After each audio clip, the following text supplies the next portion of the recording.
దాన్ని నాటితివి, దానికి తగిన స్థలము స్థిరపరిచితివి. దాని వేరు లోతుగా పారి అది దేశమంతటా వ్యాపించెను. దాని నీడ కొండలను కప్పెను. దాని తీగలు దేవుని దేవదారు వృక్షములను ఆవరించెను. దాని తీగలు సముద్రము వరకు వ్యాపించెను. యూఫ్రటీసు నది వరకు దాని రెమ్మలు వ్యాపించెను. దేవుని నామానికి స్తోత్రాలు చెప్దామా? హల్లెలూయా. ఈ వాక్యం మిమ్మల్ని కూడా బలపరచాలని నేను ఆశపడుతున్నాను. అయితే గడిచిన కాలం అంతా ఎన్నో సమస్యల చేత, ఎన్నో బలహీనతల చేత, ఎన్నో ఇబ్బందుల చేత, ఎన్నో అవరోధాల గుండా ప్రయాణం చేస్తూ వచ్చాం. ఈ స్థితి వరకు రావడానికి కారణం ఏంటి అంటే దేవుని కృప, దేవుని కృప. అయితే ఇక్కడ మాట్లాడుతున్నాడు దేవుడు ఎవరి గురించి అంటే ఇశ్రాయేలీయుల గురించి మాట్లాడుతూ వారిని ఎవరితో పోల్చాడు? ద్రాక్ష తీగతో పోల్చాడు. అయితే ఏమని మాట్లాడుతున్నాడు అని అంటే, ఇశ్రాయేలీని ఐగుప్తులో నుంచి తీసుకువచ్చి దాన్ని ఎక్కడ నాటడం కోసం తీసుకువచ్చావు ప్రభువా? కానానులో దాన్ని స్థిరపరచడానికి, కానానులో దాన్ని నాటడానికి తీసుకువచ్చావు. అన్ని జనుల నుంచి, లోకము నుంచి దాన్ని వేరుపరచి తీసుకువచ్చి ఎక్కడ నాటించావు? కానానులో దాన్ని నాటించావు. దాన్ని నాటడం కోసము నువ్వు ఏం చేసావు? అన్ని జనులను ఏం చేసావు? ప్రారదోలావు. దాన్ని స్థిరపరచడం కోసం దేవుడు అన్ని జనులను తోలాడు, అన్ని జనులని పారిపోయేలా చేశాడు. దేనికోసము అంటే ద్రాక్ష తీగను నాటడానికి. ఈ రోజున దేవుని బిడ్డలుగా పిలువబడుతున్న మనము కూడా, దేవుని బిడ్డలుగా పిలువబడుతున్న మనము ఎవరము? ద్రాక్ష తీగలము. ఆయన మనల్ని స్థిరపరచడానికి మన చుట్టూ కమ్ముకున్న అవరోధాలను ఏం చేయబోతున్నాడు అండి? ప్రారదోలబోతున్నాడు. మనల్ని స్థిరపరచడానికి, మనల్ని నాటుట కొరకు నీకు ఏదైతే ఇబ్బందులు ఉన్నావో, నీ చుట్టూ ఏదైతే నిన్ను ఆపుతున్నావో, నిన్ను ఏదైతే బంధిస్తున్నావో అవన్నిటినీ దేవుడు ఈ రోజున వాటన్నిటినీ ప్రారదోలబోతున్నాడు. ఆమేన్. హల్లెలూయా, హల్లెలూయా. మాట్లాడుతున్నాడు, నువ్వు ఐగుప్తులో నుంచి ద్రాక్షావళిని తీసుకొచ్చితివి, దాన్ని నాటుటకు దానికోసం స్థలమును ఏర్పరిచావు, దాన్ని హెచ్చించుటకు. అంటే ఏం మాట్లాడుతున్నాడు అక్కడ? దానికి తగిన స్థలము స్థిరపరిచితివి, దాని వేరు లోతుగా పారి అది దేశమంతటా వ్యాపించును, దాని నీడ కొండలను కప్పను. నిన్ను బలపరచడానికి, నీ కోసం ఏవైనా చేయగల దేవుడు నీ దేవుడు. నిన్ను గణపరచుటకు ఏ కార్యంలో అయినా సఫలము చేయగల దేవుడు నీ దేవుడు. హల్లెలూయా, హల్లెలూయా. గట్టిగా చెప్దాం, హల్లెలూయా. తగిన సమయంలో దేవుడు హెచ్చించడానికి మన సిద్ధముగా ఉన్నాడు. అందుకే ఒక పాట ఉంటుంది, వినయము గలవారిని తగిన సమయంలో హెచ్చించేవాడు అని. ప్రతిదానికి ఒక సమయం ఉంది. మనల్ని బలపరచడానికి, మనల్ని గణపరచడానికి కూడా దేవుడు తగిన సమయాన్ని ఏర్పరిచాడు. మనం అనుకుంటాం ఎన్నో కష్టాల నుంచి, ఎన్నో బాధల నుంచి ఈ స్థితికి వచ్చాం, ఎంతో నిలదొక్కున్నాం, ఎంతో ఆర్థికమైన స్థితిలో కాస్త ఈరోజే బాగున్నాం అనుకునే టైంకి ఏదో ఒకటి సమస్య వచ్చి మనల్ని పడదోస్తుంది, ఏదో సమస్య వచ్చి మనల్ని మరలా కుప్పకూలేలా చేస్తుంది, ఎన్నో సమస్యలు ఉక్కిరిబిక్కిరి చేస్తున్నాయి. అసలు ఏంట్రా బాబు ఇది అనే స్థితిలోకి వస్తాం. కానీ దేవుడు అంటున్నాడు, తగిన సమయంలో నిన్ను హెచ్చించేవాడు, తగిన సమయంలో నిన్ను ఆశీర్వదించేవాడు, తగిన సమయంలో నిన్ను ఓదార్చేవాడు నీ దేవుడు. అందుకే అంటున్నాడు, నిన్ను నాటుటకు అన్ని జనులను ప్రారదోలుతాడు. నిన్ను స్థిరపరచడం కోసం నీకు ఏదైతే ఇబ్బందులు ఉన్నాయో, నిన్నేదైతే కట్టేస్తున్నాయో, నిన్నేదైతే బంధిస్తున్నాయో వాటన్నిటినీ ప్రారదోలే రోజు ఈరోజు. ఆమేన్, హల్లెలూయా. అందుకే మాట్లాడుతున్నాడు, నువ్వు ఐగుప్తులో నుంచి ఒక ద్రాక్షావళిని తెచ్చితివి, అన్య జనులను వెళ్ళకొట్టి దాన్ని నాటితివి, దానికి తగిన స్థలము సిద్ధపరిచితివి. దావీదు మనందరికీ పరిచయస్తుడే. దావీదు మనకి అందరికీ పరిచయస్తుడే. ఎంతగానంటే ఆరాధనే ఆయన ద్వారా ప్రారంభించబడింది, అసలు స్తుతి ఆయన ద్వారా ప్రారంభించబడింది. ఈ రోజున మనం పాటలు పాడుతున్నామన్నా, ఆయన ఆరాధన చేస్తున్నామన్నా, వాయిద్యాలు వాయిస్తున్నామన్నా దానికి ఎవరు ఇన్స్పిరేషన్? ఎవరు? దావీదు. దావీదు లేకపోతే స్థుతి లేదు. అంతగా స్తుతించేవాడట దావీదు దేవుణ్ణి. దావీదు ఏ స్థితి నుంచి వచ్చాడు? ఏ స్థితి నుంచి వచ్చాడండి? గొర్రెల కాపరిని, గొర్రెల కాసుకుంటే స్థితి నుంచి రాజుగా దేవుడు అతను ఆశీర్వదించాడు. గొర్రెలు కాసుకునే స్థితి నుంచి దేవుడు తను ఏం చేశాడు? రాజుగా అభిషేకించే స్థాయికి తీసుకువచ్చాడు. దేవుడు నిన్ను ఏర్పరచుకున్నాడు, దేవుడు నిన్ను పిలిచాడు, దేవునిని స్థిరపరచడానికి ఆయన రమ్మని పిలిచినప్పుడు మనం అనుకుంటాం, ఏంటి నేను దేవుని నమ్ముకున్నాను కదా, దేవుని కోసమే వచ్చాను కదా, దేవుని పనే చేస్తున్నాను కదా, అయినా నాకేంటి సమస్యలు, అయినా ఏంటండి ఈ సమస్యలు ఏంటి? దావీదునేగా దేవుడైనా ఎన్నుకున్నాడు, దేవుడే ఎన్నుకున్నాడు దావీదుని. అయినా దావీదులకు సమస్యలు రాలేదా? ఎన్నో సమస్యలు వచ్చాయి, ఎన్నో కష్టాలు వచ్చాయి, ఎన్నో అవరోధాలు వచ్చాయి, చాలాసార్లు పారిపోయి దాక్కున్నాడు. అయినా తగిన సమయంలో దావీదుని హెచ్చించాడు. హల్లెలూయా, హల్లెలూయా. చిన్నప్పటి నుంచి గొర్రెలే కాసుకున్నాడు, తనకి ఏది తెలియదు. తనకంట బలశూరులు ఉన్నారు, ఎవరు? తన అన్నయ్యలు, అన్నదమ్ములు, యుద్ధంలో నైపుణ్యం చెందినవారు, యుద్ధంలో ప్రావీణ్యత చెందినవారు. కానీ ఒక రోజున గొలియాతును ఓడించడానికి వాళ్ళందరూ సరిపోయారా వాళ్ళు? రాజున్నాడు సౌలు పరాక్రమవంతుడు, ఎవరినైనా సరే జయించగలిగిన వాడు, దేవుని అభిషేకం పొందుకున్నవాడు. అతను కూడా సరిపోయాడా? దేవుడు ఇతన్ని హెచ్చించడానికి సౌలును కాదు కదా, సైన్యాన్నంతా పక్కన పెట్టేశాడు. ఈ రోజున దేవుడు నిన్ను హెచ్చించడానికి కూడా నీకన్నా బలవంతులను పక్కన పెట్టగలడు. ఆమేన్, హల్లెలూయా. నిన్ను నాటుటకు, నిన్ను స్థిరపరచడానికి నీకన్నా బలవంతులను, నీకన్నా ఐశ్వర్యవంతులను సైతము దేవుడు పక్కన పెట్టగలడు. నిన్ను నాటడం కోసం, నిన్ను గణపరచడం కోసం ఏదైనా చేయగలడు. తగిన స్థలంలో నిన్ను ఉంచడం కోసం ఏదైనా చేయగలడు.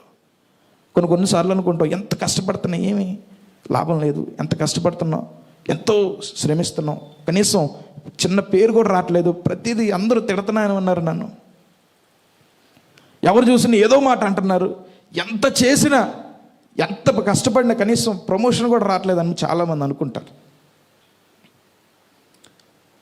కానీ నేను అంటాను, దావీదు ఏ స్థాయి అంటే, తన అన్నదమ్ముళ్ళు యుద్ధం చేస్తుంటే వారు క్యారేజ్ ఇచ్చే పరిస్థితి, ఆ స్థాయి దావీదుది. అన్నయ్యలు ఎక్కడున్నారు? యుద్ధం చేస్తున్నారు, వారేమో సైన్యంలో యుద్ధం చేస్తున్నారు, వాళ్ళు ఆ స్థాయి. ఇతనిది ఏ స్థాయి? యుద్ధం చేసే వాళ్ళకి క్యారేజ్ సప్లై చేసే స్థాయి, డెలివరీ చేసే స్థాయి. కానీ దేవుడు వారి కంటే హెచ్చుగా ఆశీర్వదించాడు, వారి కంటే ఉన్నతంగా ఆశీర్వదించాడు. దేవుడు అంటున్నాడు, ఈరోజు మాట్లాడుతున్నాడు మనతో, నిన్ను గణపరచడం కోసం నేను ఏదైనా చేస్తాను, నిన్ను స్థిరపరచడం కోసం, నిన్ను నాటడం కోసం నేను దేన్నైనా సరే పక్కన పెట్టగలను, ఎవరినైనా సరే వంచగలను. ఆమేన్, హల్లెలూయా. రెండు చేతులు పైకెత్తేద్దామా? హల్లెలూయా, హల్లెలూయా. నిన్ను గణపరిచే దేవుడు నీ దేవుడు, నిన్ను ఆశీర్వదించే దేవుడు నీ దేవుడు, నిన్ను హెచ్చుగా ఉంచడం కోసం తన ప్రాణాన్ని అయినా సరే అర్పించగలవాడు, నిన్ను రక్షించడం కోసం, నిన్ను శుద్ధిలుగా చేయడం కోసం తన ప్రాణాన్ని అయినా సరే అర్పించగలవాడు. అట్టి దేవుని మనం కలిగి ఉండటం ఎంత శ్రేష్టమో, ఎంత ఆశీర్వాదకరమో. అంటాడు, ద్రాక్షావల్లిని నాటుటకు నువ్వేం చేసావు? అన్ని జనులను ప్రార్థనలో. మనం ఎవరము? ద్రాక్షావల్లిలో, ద్రాక్ష తీగల మన సంఘంలో ఎదగాల, ద్రాక్షవల్లి వల్లే మన సంఘంలో స్థిరపరచబడాల. లోకాసు వార్త 13:6 ఒక ద్రాక్ష తోట చూస్తాం. అక్కడ లోకాసు వార్త 13:6 ఒక పెద్ద ద్రాక్ష తోట ఉందంట. ఆ ద్రాక్ష తోటలో ఏముంది? ఒక అంజూరు చెట్టు ఉంది. 3 సంవత్సరాల నుంచి దాని వైపు చూస్తున్నాడు యజమానుడు. ఏదైనా ఒక కాయ కాస్తుందేమో, ఏదైనా ఒక ఫలిస్తుందేమో కోసుకొని తిందామని చూస్తున్నాడు. సంవత్సరం పొడుగుతో ఏది కాయట్లా. ఈ ద్రాక్ష తీగలు మాత్రం కాపు కాస్తని, మరలా దాన్ని శుభ్రం చేస్తున్నాడు, మళ్ళీ కోసుకుంటున్నాడు, మళ్ళా కాపు కాస్తని దాన్ని తింటున్నాడు, ఆనందం చెందుతున్నాడు. కానీ 3 సంవత్సరాల నుంచి చెట్టు వైపు చూస్తుంటే ఒక్క కాయ కూడా కాయట్లే. కానీ ద్రాక్ష తోటలో ఉంది, కానీ దానికి ఏ లక్షణాలు అవ్వలేదు. ఏ లక్షణాలు అవ్వలేదండి? ఫలించే ఆ లక్షణాలు లేవు దానికి. ఉండడానికి మాత్రం ద్రాక్ష తోటలో ఉంది, ఉండడానికి మాత్రం మనం సంఘంలో ఉంటాం, కానీ మనకేముండదు? ఫలించే లక్షణం ఉండదు. దేవుడు అంటున్నాడు, నువ్వు ఫలించే ద్రాక్షవల్లిగా ఉంటే, నువ్వు ఫలించే తీగవలే ఉంటే, దేవుడు నిన్ను నాటుటకు ఈరోజే సిద్ధపడుతున్నాడు. ఈరోజు నిన్ను నాటుటకు నీకంటే హెచ్చుగా ఉన్నవారిని, నీకంటే బలవంతులుగా ఉన్నవారిని, నీకంటే ధనవంతులుగా ఉన్నవారిని సైతం వారిని వంచి, వారిని ప్రారదోలి, వారిని తరిమి కొట్టి నిన్ను నాటుటకు దేవుడు సిద్ధంగా ఉన్నాడు. హల్లెలూయా, హల్లెలూయా, హల్లెలూయా. మరి ఇదేంటండి, మీ దేవుడు ఎంత అన్యాయస్తుడా? ఒకరు నాటం కోసం ఒకరు నాశనం చేస్తాడు దేవుడు? ఎంత అన్యాయంగా ఉండే మీ దేవుడు. నిజమేనా? అన్యాయమే కాదా? ఒకరు బలపరచడం కోసం ఒకరు తొక్కేయటం కరెక్టేనంటారా? చెప్పాలి, కరెక్టేనా? ఒకరిని బలపరచడం ఏంటి? ఇజ్రాయేలీల కోసం కానాను దేశం వారికి ఇవ్వడం కోసం కానానస్తుల్ని వాళ్ళందరినీ తరిమేయడం, వారికి కూడు లేకుండా చేయడం కరెక్టేనా? నేను అంటాను, దేవుని నమ్మిన వారికి దేవుడు ఏదైనా చేస్తాడు. నేను ఒక చిన్న మాట రాసుకున్నాను. ఏంటి అంటే, రాహాబు ఉంది, యెరికో పట్టణాన్ని కూల్చడానికి ఇజ్రాయేలీలు బయలుదేరారు. రాహాబు అంటుంది, అయ్యా నీ దేవుడు గొప్పవాడు, బలవంతుడు, బలశూరుడు, ఎర్ర సముద్రాన్ని చీల్చాడని మేము విన్నాం. అవన్నీ వింటుంటే మాకు భయం వేసింది అయ్యా. ఏమని? భయం వేసింది. మా రాజ్యంలో ప్రజలందరూ మాట్లాడుకున్నాం, మీ దేవుడు చాలా గొప్పవాడు, చాలా బలవంతుడు, వారి ప్రజలను కాపాడడం కోసం ఏదైనా చేస్తాడని మేము విన్నామయ్యా. మేము అవి విన్నప్పుడు మాకు చాలా భయం వేసింది. మా రాజ్యంలో ప్రజలందరూ మాట్లాడుకుంటున్నారు. వారికి ఏం తెలిసింది? ఇజ్రాయేలీలు దేవుడు గొప్పవాడని తెలిసింది. ఆయన దేవుడు నిజమైన దేవుడు అని తెలిసింది. తెలిసినప్పుడు ఏం చేయాలి? దేవుని ఎదుట సాగిలపడితే దేవుడు క్షమించి తన ప్రజలుగా స్వీకరించేవాడేమో, తన ప్రజలుగా అంగీకరించేవాడేమో. కానీ ఏం చేశారు వాళ్ళు? దేవునికి వ్యతిరేకంగా మారారు. దేవుని ప్రజల మీద యుద్ధం చేయడానికి ప్రయత్నించారు. అందుకే దేవుడు వారిని ప్రారదోలాడు, దేవుడు వారిని తరిమి కొట్టాడు. దేవుడు ఎప్పుడు అన్యాయస్తుడు కాదు, దేవుడు ఎప్పుడు అన్యాయం చేసేవాడు కాదు.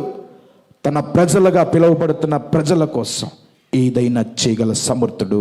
హల్లెలూయా, హల్లెలూయా. అందుకే అంటాడు, నీవు ఐగుప్తులో నుండి ఒక ద్రాక్షావళిని తెచ్చితివి, అన్యజనులు వెళ్ళగొట్టి దాన్ని నాటితివి, దానికి తగిన స్థలము స్థిరపరచితివి, దాని వేరు లోతుగా పారి అది దేశమంతటి వ్యాపించను. సేవకులుగా మేము ఎన్నో పరిచర్యలకి వెళ్తూ ఉంటాం, ఎన్నో సంఘాలకి వెళ్తూ ఉంటాం. కొన్ని సంఘాలు చిన్నగా ఉంటాయి, చిన్న పరిచర్యలు ఉంటాయి. కొన్ని పరిచర్యలు పెద్ద పెద్ద పరిచర్యలు ఉంటాయి, ఎన్నో విస్తరించి ఉంటుంది. అయితే చాలా పరిస్థితులు మేము చూస్తూ ఉంటాం. అయితే ఈ వాక్యము ద్వారా దేవుడు ఈ సంఘానికి, ఈ పరిచర్యలకు దేవుడు వాగ్దానం చేస్తున్నాడు. ఏంటి అంటే, దాని వేరు లోతుగా దేశమంతటా వ్యాపించను. ఈ పరిచర్య అభివృద్ధి చెందునుగాక. అట్టి రీతిగా దేవుడి పరిచర్యని ఆశీర్వదించునుగాక. దేవుడు ఖచ్చితంగా బలపరిచే దేవుడు, తగిన సమయంలో హెచ్చించే దేవుడు. దీన్ని నాటుటకు, దీన్ని బలపరచడానికి దేన్నైనా సరే వంచగలడు. దేని స్తోత్రాలు చెప్దామా? హల్లెలూయా, హల్లెలూయా. దాని తీగలు దేవదారు వృక్షములను ఆవరించును, దాని తీగలు సముద్రము వరకు వ్యాపించును, యూఫ్రటీస్ నది వరకు దాని రెమ్మలు వ్యాపించును. ఈ పరిచర్య అట్టి రీతిగా ఆశీర్వదించబడును గాక. ఆమేన్, ఆమేన్. నన్ను ఎంతగానో బలపరిచింది. కారణం ఏంటి అంటే, అయ్యా అతి తక్కువ టైంలోనే మేము దేవుణ్ణి పరిచర్యకి నేను సమర్పించుకున్నా. నేను మా తమ్ముడు, మా కుటుంబంలో నేను మా తమ్ముడు అండి, మా నాన్నగారికి. మా తమ్ముడు 4 సంవత్సరాల క్రితం మరణించాడు. నేను ఒక్కడనే ఉన్నాను. ఇంకా నాకేంటి అంటే, చిన్నప్పటి నుంచి మా నాన్నగారు పడుతున్న శ్రమలను అవన్నీ చూస్తూ నాకు ఉద్యోగం చేయాలని ఆశ, సేవ చేయాలని కాదు. కానీ దేవుడు నన్ను పట్టుకున్నాడు, తన సేవ చేయాలని దేవుడు నన్ను పిలుచుకున్నాడు. ఎన్నో అవరోధాలు గుండా నేను అవన్నీ క్రాస్ చేసుకుంటూ దేవుని పరిచర్యలో నుంచి నిలబడ్డాను.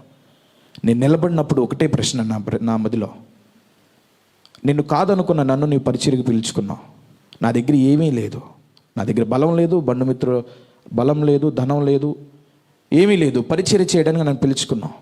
ఏం చేస్తావు? ఏం చేయాలి నీ పరిచర్యలో? నేను ఏం చేయను, ఎలా నిలబడను, ఏం చేయను, నాకేం చేయాలో అర్థం కావట్లేదు ప్రభువా, నువ్వే నన్ను నడిపించాలి అన్నప్పుడు నన్ను ఎంతగానో బలపరిచింది వాక్యం. నిన్ను స్థిరపరచడానికి, నిన్ను బలపరచడానికి నేను ఏదైనా చేయగలనయ్యా. ఎలాంటి మార్గం కూడా నేను నడిపించగలను. ఎన్నోసార్లు జేబులో రూపాయి లేకుండా ఎన్నో కార్యక్రమాలకి, ఒక్క ఛార్జీ పెట్టుకుని ఎన్నో ప్రదేశాలకి ఎన్నో ప్రాంతాలకు వెళ్ళిన రోజులు ఉన్నాయి. కానీ మరలా క్షేమంగా ఇంటికి తీసుకొచ్చిన దేవుడు నా దేవుడు. ఎంతో ఆర్థికమైన స్థితిలో నుంచి, ఎన్నో కష్టాల నుంచి, ఎన్నో అప్పుల బాధల నుంచి ఈ రోజున స్థిరంగా నిలబడే అవకాశాన్ని, స్థిరంగా నిలబడే ఆ స్థానాన్ని దేవుడు మాకు కల్పించాడు. కారణం ఏంటి అంటే ఆయన ప్రజలుగా పిలువబడుతున్న మనము స్థిరపరచడానికి, మనల్ని నాటడానికి, లోతుగా నాటడానికి దేవుడు దేన్నైనా వంచగలడు, దేన్నైనా చేయగలడు. ఈ రోజున మనం అనుకుంటాం దేవుడు మనకి సహాయం చేయట్లేదు, ఒక్క మేలు చేస్తే చాలు మన జీవితం మారిపోతుంది అనుకుంటాం. కానీ ఆయన ఎన్నో మేలు చేస్తే కానీ ఈ స్థితిలో మనం నిలబడలేదు. ఆయన హస్తము మనకి అందించకపోతే ఈ రోజు ఈ స్థితిలో మనం నిలబడే వాళ్ళము కాదు. దేవుడు ఈ వాక్యము ద్వారా మనందరినీ బలపరుస్తున్నాడు. ఈ రోజున ఈ సంఘాన్ని, ఈ పరిచర్యను బలపరుస్తున్నారు. ఈ పరిచర్య ఎన్నో రాష్ట్రాల్లో విస్తరించబడి ఉంది. రానున్న రోజుల్లో ఇంకా విస్తరించునుగాక. రానున్న రోజుల్లో ఇది ఎంతోమందిని ఎంతోమందికి ఆశ్రయపురముగా దేవుడు దీన్ని ఆశీర్వదించునుగాక. ఆమేన్, హల్లెలూయా. దేవుడు మాట్లాడుతున్నాడు, ఈ పరిచర్యను నాటుటకు దేన్నైనా సరే నేను వంచగలను, దేన్నైనా సరే నేను తరిమి కొట్టగలను, దేన్నైనా సరే నేను ప్రారదొరగలను. దీనికోసం తగిన స్థలాన్ని నేను స్థిరపరుస్తున్నాను, తగిన సమయంలో హెచ్చించగలిగిన వాడను నేనే. దావీదు గొలియాతుని చంపడానికి వెళ్తున్నప్పుడు సౌలు దగ్గరికి వెళ్ళి నుంచున్నాడు. పొట్టోడా, ఎంతున్నావు? నువ్వు చూస్తే ఎంతున్నావు, ఆయన చూస్తే ఎంతున్నాడండి ఆయన? అజానుభావుడు. నువ్వు ఇలా చూడాలి ఆయన్నేమో, నువ్వేమో ఎంతున్నావు, ఏం చేస్తావు అయ్యా అన్నీ? నువ్వు ఎలా చంపుతావయ్యా? అంత ధైర్యం నీకుందా? చంపగలవా నువ్వు? అసలు నువ్వు ఆయన్ని కనీసం ముట్టుకోగలవా వెళ్ళి అని అన్నాడు. దావీదు సెలవిస్తున్నాడు, అయ్యా, తండ్రి మంద కాయిచున్నప్పుడు సింహాన్ని ఎలుగుబండి చంపేశానయ్యా. ఏం చేశాడు? సింహాన్ని ఎలుగుబండిని చంపేశాడు. తండ్రి మంద కాయిచున్నప్పుడు సింహం వచ్చిందే, దాన్ని చంపేశాను. ఎలుగుబండి వచ్చిందే, దాన్ని కూడా చంపేశాను. నేను సైన్యంలో లేకపోవచ్చు, కానీ ఎక్కడున్నాను? తండ్రి మందలో ఉన్నాను. ఎక్కడున్నాడు? తండ్రి మందలో ఉన్నాడు. మనం కూడా ఆ గొప్ప గొప్ప స్థానాల్లో లేకపోవచ్చు, కానీ ఎక్కడున్నాం? తండ్రి సన్నిధిలో ఉన్నాం. తండ్రి సన్నిధిలో ఉన్నాం. ఆ మాట చెప్పగానే రాజుగారికి మాట లేదు. సరే వెళ్ళు. సైన్యం అంతానేమో ఎదురు చూస్తుంది, ఎవరు వెళ్తారా అని. అప్పుడు దొరికాడు ఈ దావీదు. చంపింది ఎంతమందిని దావీదు? ఎంతమందిని చంపాడని? ఒక్కడిని చంపాడు. కానీ పేరేమొచ్చిందో తెలుసా? 10,000 చంపారని పేరు వచ్చింది. ఎంతమందిని చంపాడు? చేసింది ఒక పనే, కానీ ఎలా వచ్చింది పబ్లిసిటీ? 10,000 మందిని చేసినట్టు, 10,000 మందిని చంపినట్టు పబ్లిసిటీ వచ్చింది. నీ దేవుడు కూడా అలాగే ఆశీర్వదించగలడు. నువ్వు చేసిన ఒక్క పనికి దేవుడు నిన్ను హెచ్చుగా ఆశీర్వదించగలడు. నువ్వు చేసే ఒక్క పనితోనే, ఒక్క కార్యముతోనే నీ జీవితాన్ని మార్చగలడు. అదే టర్నింగ్ పాయింట్ దేవుడు నీకు ఇవ్వగలడు. ఆమేన్, హల్లెలూయా. నన్ను ఎంతగానో బలపరిచిన ఈ వాక్యం ఈ రోజున మీ అందరికీ తెలియజేయడానికి కారణం ఏంటి అంటే, దేవుడు ఈ పరిచర్యను కూడా ఇలాగున ఆశీర్వదిస్తాడు. ఎందుకు అంటే, మనం అందరూ ఎక్కడున్నామండి? తండ్రి సన్నిధిలో ఉన్నాం. తండ్రి మందలో కాయబడుతున్నాం. దేవుని పొలంలో నాటబడుతున్నాం. దేవుని తోటలో నాటబడుతున్నాం. దేవుని పరిచర్యలో నాటబడుతున్నాం. మనల్ని నాటడం కోసం, మనల్ని హెచ్చుగా ఆశీర్వదించడం కోసం దేవుడు ఏదైనా చేయగలడు, ఏదైనా సమకూర్చగలడు. కాబట్టి విశ్వాసులుగా పిలువబడుతున్న మనకి ఏం కావాలి అంటే, దేవునితో సహవాసం కావాలి, దేవుని సంఘంలో సహవాసం కావాలి, సంఘములో బలపరచబడాలి, మందలో చేర్చబడాలి, మందలో సమకూర్చబడాలి. మనం దేవునితో సహవాసం కావాలంటే ముందుగా సంఘంలో బలపరచబడాలి, సంఘంతో సహవాసం కావాలి. సంఘంతో సహవాసం కోల్పోయామనుకోండి, ఏం చేయబడతామంటే వెలివేయబడతాం, దేవునితో కూడా సంబంధాన్ని కోల్పోతాం. నాకు తెలిసిన ఒక స్నేహితుడు ఉన్నాడు. దేవుని సన్నిధిలో చక్కగా పరిచర్య చేస్తూ, ప్రతి వారం నిత్యం దేవుని సన్నిధి మానక దేవుని పరిచర్య చేస్తూ ఉండేవాడు. పెళ్ళైన తర్వాత కొంచెం కొంచెంగా పరిచర్యలో వెనకాడుతూ, దేవునితో సంబంధం కోల్పోతూ, సంఘంతో సహవాసం కోల్పోతూ వెళ్ళిపోయాడు. నేను అన్నాను, తమ్ముడు బాగానే ఉంది, మంచిగా సంపాదించుకుంటున్నావు, బాగానే ఉద్యోగం చేస్తున్నావు, కానీ నువ్వు దేవునితో ఎక్కువ సహవాసం కోల్పోతున్నావు, సంఘంలో నీకు సహవాసం లేకుండా పోతుంది. కనీసం చర్చికి ఒకసారి కూడా నువ్వు రావట్లేదు, ఎప్పుడో 2 వారాలకు ఒకసారి 3 వారాలకు ఒకసారి కనబడుతున్నావు. అప్పుడు ఎప్పుడు చూసినా సంఘం చర్చిలో మోకరిస్తూ ప్రార్థన చేస్తూ, ఎప్పుడు చూసినా ఏదో ఒక పని చేస్తూ ఉండేవాడు. ఇప్పుడు కనీసం చర్చి వైపు కూడా రావట్లేదు. ఏమేం తమ్ముడు అంటే, చాలా పనులు ఉంటున్నాయి అన్నయ్య, ఆదివారమే పనులు తగులుతున్నాయి, ఆదివారమే పనులు, ఏదో ఒక ఇంపార్టెంట్ పని వస్తుంది, ఏదో ఒక ఇంపార్టెంట్ పని తగులుతుంది, ఏదో ఏం చేయాలో అర్థం కావట్లేదు, తప్పట్లేదు అన్నయ్య, నెక్స్ట్ వారం వస్తాను కంపల్సరీ అనేవాడు. మళ్ళీ కనిపించేవాడు కాదు, మళ్ళీ ఎప్పుడో నెల తర్వాత కనిపించేవాడు. ఆ తర్వాత ఒక 6 నెలల వరకు నాకు కనిపించలే, 6 నెలల వరకు నాకు కనిపించలే. ఏంటి ఈ మనిషి కనిపించట్లేదు, ఏమైంది అంటే, వారింటికి ఎంక్వైరీ కోసం ఒక మనిషిని, తమ్ముడు మనోడు అసలు కనిపించలేదు, ఉన్నాడా, ఇక్కడ ఉన్నాడా లేదా, ఎక్కడికైనా వెళ్ళిపోయాడని ఒక మనిషిని పంపించాం. అతను నాకు వచ్చి చెప్పిన మాట ఏంటి, అన్న మనోడు ఇంకా లేడు, మనోడు ఇంకా లేడు. ఏమైంది తమ్ముడు, ఎందుకు ఆ మాట చెప్తున్నావు, ఏమైంది అని అంటే, మనోడు సూసైడ్ చేసుకుని చనిపోయాడంటన్నా. ఏమైంది అంటే, ఫ్రెండ్స్ వారందరూ నమ్మించి ఏదో బిజినెస్ చేద్దామని, ఏదో వ్యాపారం చేద్దామని అప్పులు చేయించి, అప్పులు కట్టుకోలేక, అప్పులు తీర్చుకోలేక, కుటుంబాన్ని పోషించలేక ఏం చేశాడు, సూసైడ్ చేసుకుని చనిపోయాడు. నేను అంటాను, నువ్వు సంఘంతో సహవాసం ఉంటే, దేవునితో సహవాసం ఉంటే, సంఘం అంతా కలిసి నిన్ను ఆదరించరా, సంఘం అంతా కలిసి నిన్ను ఓదార్చరా, దేవుడిని నిన్ను ఆదరించడా, దేవుడిని ఓదార్చడా, ఏదో ఒక ఉపాయాన్ని దేవుడు మీకు కలుగజేస్తాడు, ఏదో ఒక ఉపాయాన్ని దేవుడు మీకు అనుగ్రహిస్తాడు. ప్రాణం తీసుకునే వరకు ఎందుకు, ఖచ్చితంగా దేవుడు ఆశీర్వదిస్తాడు, ఖచ్చితంగా దేవుడు మనందరినీ బలపరుస్తాడు. ఎందుకు అంటే, ఆయన మనం నాటడం కోసమే, ఇక్కడ హెచ్చించడం కోసమే, నిన్ను బలపరచడం కోసమే అసలు ఈ గ్రౌండ్ క్లియర్ చేసిన దేవుడేగా. అసలు నేను బలపరచడానికి నీకన్నా ముందు ఆ గ్రౌండ్ క్లియర్ చేసింది నీకోసమేగా. ఆయన ముందు ఆ వర్క్ అంతా చేసి, నేను అదంతా సమకూర్చి, అదంతా సిద్ధం చేసే నిన్ను పిలిచాడు. పిలిచిన వాడికి హెచ్చించడం తెలియదా, పిలిచిన వాడికి హెచ్చించడం తెలియదా, తగిన సమయంలో నేను హెచ్చించు దేవుడు. ఆమేన్, హల్లెలూయా, హల్లెలూయా. ఎంతగా హెచ్చిస్తాడంటే నీ వేరులు ఈ దేశమంతటా విస్తరిస్తాయి, నీ పేరు ఈ దేశమంతటా విస్తరిస్తాయి. ఆమేన్, హల్లెలూయా.